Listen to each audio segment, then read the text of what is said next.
1920കളിലാണ് രാഷ്ട്രീയ സ്വയം സേവക സംഘ് പോലെയുള്ള പ്രസ്ഥാനങ്ങൾ വരുന്നത്, RSS. അവർ യഥാർത്ഥത്തിൽ ശിവാജിയുടെ സാമ്രാജ്യം അതിൽ നിന്നൊക്കെ ആവേശം ഉൾക്കൊണ്ടുകൊണ്ട് ഒരു ഹിന്ദുത്വ എന്ന് പറയുന്നൊരു അജണ്ട മുന്നോട്ട് വെക്കും. എന്താണ് ഹിന്ദുത്വം എന്ന് പറഞ്ഞു കഴിഞ്ഞാൽ? ഹിന്ദു ട്രഡീഷൻസ്, ഹിന്ദു വിശ്വാസങ്ങൾ, ഹിന്ദു ആചാരങ്ങൾ, ഇതൊരു ഹിന്ദുസ്ഥാനാണ് എന്നുള്ളതാണ്. അത് ബ്രിട്ടീഷുകാരുള്ളത് കൊണ്ട് തന്നെ സ്വാതന്ത്ര്യ സമരം നടക്കുമ്പോൾ തന്നെ RSSൻ്റെയോ അല്ലെങ്കിൽ അതേപോലെയുള്ള ആളുകളുടെ ഒരു നിലപാട് തന്നെ ഈ സ്വാതന്ത്ര്യ സമരം അല്ല പ്രധാനം എന്നുള്ളത്. ഇവർ മാത്രമല്ല, പല രാഷ്ട്രീയ കക്ഷികളും ഇന്ന് ഇന്ത്യക്ക് വേണ്ടി മരിക്കാനാണെന്നൊക്കെ പറഞ്ഞു നടക്കുന്ന പല ടീമുകളുടെ ഒരു ഈവൻ അംബേദ്കർക്ക് പോലും സ്വാതന്ത്ര്യ സമരത്തിലല്ലായിരുന്നു താല്പര്യം. അതിൻ്റെതായ കാരണങ്ങളുണ്ട്. ഓരോ ജനതയും ഓരോ രീതിയിലാണ് ചിന്തിക്കുന്നത്. ശ്രീനാരായണ ഗുരു എങ്ങനെയാണോ ബ്രിട്ടീഷുകാരെ തൻ്റെ പ്രവർത്തനങ്ങൾക്ക് വലിയൊരു കുടയായി കണ്ടത്, അതുപോലെ ഇവിടെ പല ആൾക്കാരും ബ്രിട്ടീഷുകാരെ വലിയൊരു കുടയായിട്ട് കണ്ടിരുന്നു. പക്ഷേ ഈ RSS പോലെയുള്ള ഒരു പ്രസ്ഥാനം വരുന്നത് അവർ ഈ recreation of the past glory എന്നുള്ളതാണ്. അങ്ങനെ ഒരു ഗ്ലോറി യഥാർത്ഥത്തിൽ ഇല്ല. ഈ സ്ഥലം മാത്രമേ ഉണ്ടായിരുന്നുള്ളൂ. ഒരു സംസ്കാരം, ഒരു ലാംഗ്വേജ് അങ്ങനെയൊന്നും ഉണ്ടായിട്ടില്ല. ഒരു ഭാഷയുടെ കാര്യത്തിലോ ഒരു മതത്തിൻ്റെ കാര്യത്തിലോ ഒരു വിശ്വാസത്തിൻ്റെ കാര്യത്തിലോ ഒന്നും നമുക്ക് ഒരുമിച്ച് നിർത്താൻ കഴിയുന്ന ഒരു സാധനം അല്ല നമ്മുടെ. അതാണ് ബേസിക്. അത് മനസ്സിലാക്കി കഴിഞ്ഞാൽ ഇത്തരത്തിലുള്ള ഒരു ഏകദാനതയിലേക്കുള്ള പോക്കുണ്ടാവില്ല എന്നുള്ളതാണ് ഞാൻ സൂചിപ്പിക്കുന്നത്. പക്ഷേ എന്താണ് RSSനെ പോലെയുള്ള പ്രസ്ഥാനങ്ങൾ പറയുന്നത് നോക്കുക. അവർ November 1930 Manusmriti Indian Constitution. They are not approved of the constitution of the country. But in our constitution there is no mention of the unique constitutional development in ancient Bharat. RSSന്റെ നിലപാടാണ്. നമ്മുടെ ഭരണഘടനയിൽ പുരാതനമായിട്ടുള്ള കാര്യങ്ങളെക്കുറിച്ച് അതിൻ്റെ മൂല്യങ്ങളെക്കുറിച്ച് വലിയ റെഫറൻസ് ഒന്നും ഇല്ല. Manu laws were written long before Licurgus of Sparta or Solon of Persia. പഴയ law ഗിവേഴ്സിനേക്കാളൊക്കെ മുന്നേ തന്നെയാണ് മനു അദ്ദേഹത്തിൻ്റെ ലോ നൽകിയിട്ടുള്ളത്. To this day his laws are enunciated in Manusmriti, excite the admiration of the world and elicit spontaneous obedience and conformity. ഇന്ന് മനുസ്മൃതിയെക്കുറിച്ച് മറ്റ് രാജ്യങ്ങളിലുള്ള മറ്റ് ജനങ്ങളൊക്കെ വളരെ ആവേശപൂർവ്വം സംസാരിക്കുമ്പോൾ ഇന്ത്യൻ ഭരണഘടനയിൽ അതിനെക്കുറിച്ച് യാതൊന്നും ഇല്ല എന്നാണ് ഓർഗനൈസറുടെ ഒരു piece. But to our constitutional pundits that means nothing. RSSൻ്റെ ഒരു നിലപാടാണ് മനുസ്മൃതിയുടെ കുറിച്ചുള്ള സാധനങ്ങൾ, മനുസ്മൃതിയുടെ മൂല്യങ്ങൾ, അതിൻ്റെ ഗരിമ ഉൾക്കൊള്ളാൻ ഇന്ത്യൻ കോൺസ്റ്റിറ്റ്യൂഷന് കഴിയുന്നില്ല. മനുസ്മൃതി ലോകത്തുണ്ടായതിൽ വെച്ച് ഏറ്റവും പുരാതനമായ ഒരു നിയമസംഹിതയാണ്. കോൺസ്റ്റിറ്റ്യൂഷനെ കുറിച്ച് RSSൻ്റെ മറ്റൊരു നിലപാട്, ഹിന്ദുത്വവാദികളുടെ ഒരു വലിയ നിലപാട്, ഗോൾവാക്കർ എന്ന് പറയുന്ന അദ്ദേഹത്തിൻ്റെ രണ്ടാമത്തെ സർസംഘചാലക്, അദ്ദേഹം പറഞ്ഞൊരു കാര്യം, our constitution to just a cumbersome and heterogeneous piecing together of various articles from various constitutions of Western countries. പല പാശ്ചാത്യ രാജ്യങ്ങളിലെ ഭരണഘടനകളിൽ നിന്ന് പിച്ച് ചീന്തിയെടുത്ത് കൂട്ടിക്കെട്ടിയ ഒരു അവിയൽ സാധനമാണ് നമ്മുടെ കോൺസ്റ്റിറ്റ്യൂഷൻ. അത് ശരിയാണ്. കാരണം ഇന്ത്യയുടെ ഡയറക്റ്റീവ് പ്രിൻസിപ്പിൾസ് വരുന്ന ഐറിഷ് കോൺസ്റ്റിറ്റ്യൂഷനിൽ നിന്നാണെങ്കിൽ, ഫണ്ടമെൻ്റൽ ഡ്യൂട്ടീസ് വരുന്ന റഷ്യൻ കോൺസ്റ്റിറ്റ്യൂഷൻ ആണെങ്കിൽ, ഫണ്ടമെൻ്റൽ റൈറ്റ്സ് അമേരിക്കൻ, ഒരുപാട് പലതും എടുത്താണ്. ഇപ്പോൾ പാർലമെൻ്ററി സിസ്റ്റം എടുത്തിട്ടുള്ള ബ്രിട്ടീഷ് കോൺസ്റ്റിറ്റ്യൂഷനിൽ നിന്നാണ്. പക്ഷെ അതെല്ലാം നല്ല കാര്യങ്ങൾ നമുക്ക് എടുത്തുകൂടെ? നമ്മുടെ ഒരു നിലപാട് എന്ന് പറയുമ്പോൾ നെഹ്റുവിയൻ അംബേദ്കർ സ്റ്റാൻസ് എന്നൊക്കെ പറയുന്നത് നല്ലതെല്ലാം നമ്മുടേതാകുക എന്നുള്ള, അല്ല നമ്മുടേതെല്ലാം നല്ലതാണെന്നുള്ള തിരിച്ചുള്ള ഒരു അഭിമാനബോധമല്ല. നമുക്കൊരു നല്ല കാര്യം, ഇപ്പോൾ സോമാലിയയിൽ ഒരു നല്ല കാര്യം ഉണ്ടെങ്കിൽ നമ്മളത് കോൺസ്റ്റിറ്റ്യൂഷനിൽ കയറ്റണം. എന്താ കുഴപ്പം?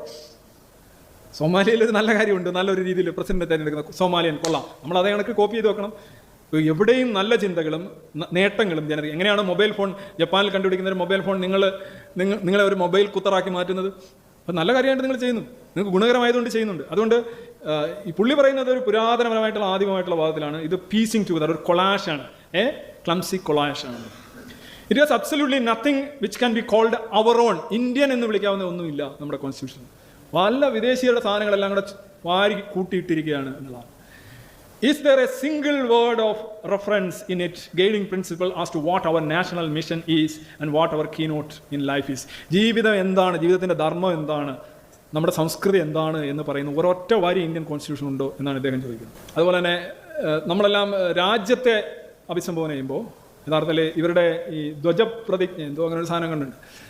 അതിനകത്ത് അവർ ശരിക്കും affectionate motherland, I eternally bow to you, the land of Hindus, you have reared me in comfort and sacred land, great creator of good. Mathrubhumi എന്ന് പറയുന്ന ഹിന്ദുക്കളുടെ ജനനി, പുണ്യഭൂമി, ഇങ്ങനെ കുറേ വാദങ്ങളുണ്ട്. ഇതിനെയാണ് ശരിക്കും അവർ സല്യൂട്ട് ചെയ്യുന്നത്.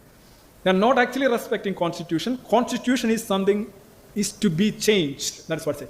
കോൺസ്റ്റിറ്റ്യൂഷൻ ചേഞ്ച് ചെയ്യുന്നതിൽ ഒരു തെറ്റില്ല. കോൺസ്റ്റിറ്റ്യൂഷൻ ചേഞ്ച് ചെയ്യേണ്ട കാര്യം തന്നെയാണ്. ചില ആൾക്കാർ പറയും കോൺസ്റ്റിറ്റ്യൂഷനാണ് നമ്മുടെ ബൈബിള്, കോൺസ്റ്റിറ്റ്യൂഷൻ അങ്ങനെ പറഞ്ഞിട്ടുണ്ട്. ഇങ്ങനെ കോൺസ്റ്റിറ്റ്യൂഷൻ മുന്നോട്ട് പോകുന്ന ജനതയ്ക്ക് ആവശ്യമായ പരിഷ്കാരങ്ങൾ വരുത്താൻ കോൺസ്റ്റിറ്റ്യൂഷൻ തന്നെ പറയുന്നുണ്ട്. അത് ഒരൊറ്റ പുസ്തകമായിട്ട് നമ്മൾ എടുക്കുന്നില്ല. പക്ഷേ കോൺസ്റ്റിറ്റ്യൂഷൻ്റെ ടോട്ടൽ നെഗ്ലക്റ്റ് ആണ് പലപ്പോഴും ഹിന്ദുത്വയുടെ അടിസ്ഥാനം. അവർ ഈ ഇന്ത്യയല്ല സല്യൂട്ട് ചെയ്യുന്നത്. ഈവൻ ജനഗണമന, ഞാൻ സോമശേഖരൻ അദ്ദേഹമായിട്ടുള്ള ഇൻ്റർവ്യൂവിൽ ഞാൻ ചോദിച്ചൊരു കാര്യം, ഈ ജനഗണമന എന്ന് പറയുന്ന ദേശീയ ഗാനത്തെ താങ്കൾ അംഗീകരിക്കുന്നുണ്ടോ? അത് ബ്രിട്ടീഷ് രാജാവിനെ പൂഴ്ത്തിക്കൊണ്ടുള്ളതാണ്. പിന്നെ മാത്രമല്ല അങ്ങേയറ്റം പോയി കഴിഞ്ഞാൽ ഇന്ത്യയെ പൂഴ്ത്തിക്കൊണ്ടു. പക്ഷേ നിങ്ങളുടെ ഇന്ത്യ എന്ന് പറയുന്നത് ഹിന്ദുസ്ഥാനാണ്, ഈ ഇന്ത്യ അല്ല. നിങ്ങൾ അംഗീകരിക്കണോ എന്ന് ചോദിച്ചാൽ പുള്ളി എന്തൊക്കെ പറഞ്ഞു, ഞാൻ അംഗീകരിക്കുന്നില്ല. RSS യഥാർത്ഥത്തിൽ ജനഗണമനെ അംഗീകരിക്കുന്നില്ല. അതാണ് അതിൻ്റെ താത്വികമായ നിലപാട്. പിന്നെ പുള്ളി എന്നോട് പറഞ്ഞു, എന്തായിരുന്നാലും ഏതെങ്കിലും ഒരു ദേശീയ ഗാനം അല്ലെങ്കിൽ ഏതെങ്കിലും ഒരു പാട്ട് നിങ്ങൾ ദേശീയ ഗാനമായിട്ട് എടുക്കുകയോ ദേശീയ ഗീതമായിട്ട് എടുക്കുകയോ ചെയ്ത് കഴിഞ്ഞാൽ അതിന് ഭരണഘടനാപരമായി കൊടുക്കേണ്ട ബഹുമാനവും പ്രസക്തിയും കൊടുക്കാൻ ഓരോ ഇന്ത്യൻ പൗരനും ബാധ്യതയുണ്ട്. അതുകൊണ്ട് ഞാൻ അംഗീകരിക്കുന്നു. മാറ്റണമെന്ന് ചോദിച്ചാൽ മാറ്റണം, പക്ഷേ ഉള്ളിടത്തോളം കാലം ആദരിക്കണം. ഇതാണ് പുള്ളി പറഞ്ഞത്. അതായത് RSSന്റെ അല്ലെങ്കിൽ ഹിന്ദുത്വവാദികളുടെ യഥാർത്ഥ രാഷ്ട്രീയം അനുസരിച്ച് ദേശീയ ഗാനം ഉൾപ്പെടെയുള്ള കാര്യങ്ങൾ അതിന് പ്രസക്തിയില്ല എന്നുള്ളതാണ്. Let's no longer allow ourselves to be influenced by the false notions of nationhood. നമ്മളൊരു രാജ്യമാണ് ആയി തീർന്നു, നമുക്ക് സ്വാതന്ത്ര്യം കിട്ടി എന്നുള്ള ചിന്ത തെറ്റാണ് എന്നാണ് ഹിന്ദുത്വത്തിൻ്റെ അടിസ്ഥാനവാദം. അങ്ങനെ ആയിട്ടില്ല. നമ്മളുടെ രാജ്യം വരണമെങ്കിൽ ഇനിയും ഒരുപാട് പോകാനുണ്ട്. ഞാൻ പറഞ്ഞു വരുന്നത്, much of the mental confusion and the present and the future troubles can be removed by the ready recognizing of the simple fact that in Hindustan only Hindus form a nation. ഹിന്ദുസിന് അല്ല ഹിന്ദുക്കൾക്കൊരു രാജ്യം ഉണ്ടാക്കാൻ കഴിയുന്നത് ഹിന്ദുസ്ഥാനിൽ മാത്രമാണ് എന്നുള്ള തിരിച്ചറിവ് ഉണ്ടാകുമ്പോൾ മാത്രമേ നമ്മുടെ പ്രശ്നങ്ങൾ പരിഹരിക്കപ്പെടുകയുള്ളൂ. ഇതെല്ലാം ഓർഗനൈസറിൽ വന്നിട്ടുള്ള സാധനങ്ങൾ ഞാൻ ഡേറ്റ് സഹിതം ഞാൻ കോട്ട് ചെയ്യാണ്. ഇതൊക്കെ എഴുതിയിട്ടുള്ള അവരുടെ തിങ്ക് ടാങ്ക് തന്നെയാണ് എഴുതിയിട്ടുള്ളത്. The nation itself must be built up of Hindus on Hindu traditions, culture, ideas and aspiration. ഇതാണ് അതിൻ്റെ സ്റ്റാൻഡ്. ദേശീയ പതാക അവർ അംഗീകരിക്കുന്നില്ല, അടിസ്ഥാനപരമായി ഹിന്ദുത്വ അംഗീകരിക്കുന്നില്ല. അതിനകത്ത് അവർ പറയുന്നത് people who have come to power by the kick of fate, വിധി വൈപര്യത്യം അല്ലെങ്കിൽ എങ്ങനെയോ എത്തിച്ചേർന്നു അവർ വന്നു എന്നുള്ളതാണ്. May be given to our hands in tricolour but it will never be respected and owned by Hindus. Tricolour എന്ന് പറയുന്നത് ഹിന്ദുസിന് ആദരിക്കാൻ ബാധ്യതയുള്ളൊരു കാര്യമല്ല. The word 3 it's in itself is evil. 3 എന്ന് പറയുന്നത് തന്നെ നല്ല നമ്പല്ലേ. 3 പേര് ഒരിടത്ത് പോയി കഴിഞ്ഞാൽ ഡാഷി പോവും എന്ന് നമ്മൾ തന്നെ പറയുന്നത്.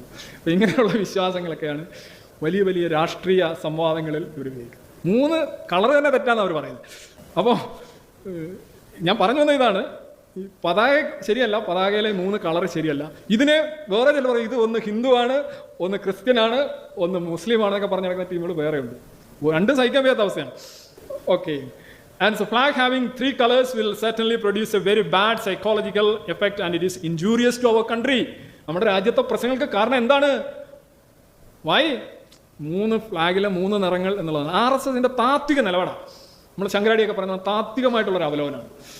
Based on culture, beliefs, superstitions and what ever